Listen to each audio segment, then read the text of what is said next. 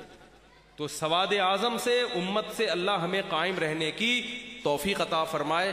اور ہمارے ان مدارس میں اگر کوئی خامی ہے, میں یہ نہیں کہتا کہ فرشتے ہیں کوئی خامی نہیں ہو سکتی, اللہ اس کی اصلاح فرمائے, اور ان مدارس سے اللہ دین کی خوب خدمت لے. ایک آخری بات کر لوں مولوی صاحب اگر اجازت. دیکھو یہ مولانا لوگ, علماء اگر ہماری سوسائٹی سے ختم ہو گئے نا تو مذہب ختم ہوگا. مذہب ختم ہونے سے کیا ہوگا؟ اخلاقیات ختم ہوں گی, سوسائٹی میں زنا پھیلے گا, ماں باپ کے حقوق تلف ہوں گے. کیونکہ کوئی ٹاپک اس میں ہمیں گائیڈنس نہیں کرتا. کوئی میڈیکل سائنس نہیں بتائے گی ابا کے کیا حقوق ہوتے ہیں, اماں کے کیا حقوق ہوتے ہیں. تبھی آپ انگریزوں کو دیکھو, ترقی کرتے کرتے چاند پہ پہنچ گئے, مگر روحانی اعتبار سے کتنا تنزل. ان کے ابا کا بڑھاپا کہاں گزرتا ہے؟ ابا اماں کا اولڈ ہاؤس میں گزرتا ہے. ابا اماں اولڈ ہاؤس میں بڑھاپا گزارتے ہیں. تو اگر علماء سوسائٹی سے ختم ہو گئے نا تو ابا اماں کہاں جائیں گے؟ اولڈ ہاؤس میں. اور پھر کچھ وقت کے بعد ابا اماں ہی مارکیٹ سے کیا ہونے لگیں گے؟ غائب ہونے لگیں. تو اس لیے علماء کی قدر کرو, تاکہ یہ علماء ماں باپ کے حقوق بتاتے رہیں, میاں بیوی ایک دوسرے کے حقوق ان کو بتاتے رہیں, اولادوں کے حقوق بتاتے رہیں, اخلاقیات سکھاتے رہیں, زنا کی برائی بیان کرتے رہیں, اس پر جو وعیدیں وہ بتاتے رہیں, تاکہ ہمارا خاندانی نظام برقرار رہے اور لوگ ایک دوسرے سے محبت کریں اللہ کی خاطر, اور ان کے حقوق ادا کریں. اللہ تعالی ہمیں سمجھنے کی اور عمل کرنے کی توفیق عطا فرمائے. کسی کو اٹھنے کی اجازت نہیں ہے, کسی کو مصافحہ کرنے کی, سیلفی لینے کی, ملنے کی اجازت نہیں ہے. اتنے لوگوں سے میں مل نہیں سکتا. اور محتمم صاحب جو اس بیان سننے کے بعد بھی اٹھے, اس کو اسی حکیم کے پاس لے کر جائیں جس نے اس بندے کو کیڑوں کی دوا دی تھی. حکیم صاحب ہو سکتا ہے یہاں موجود ہوں, تو پھر وہ دوا کھلائیں گے آپ لوگ. وما علینا الا البلاغ.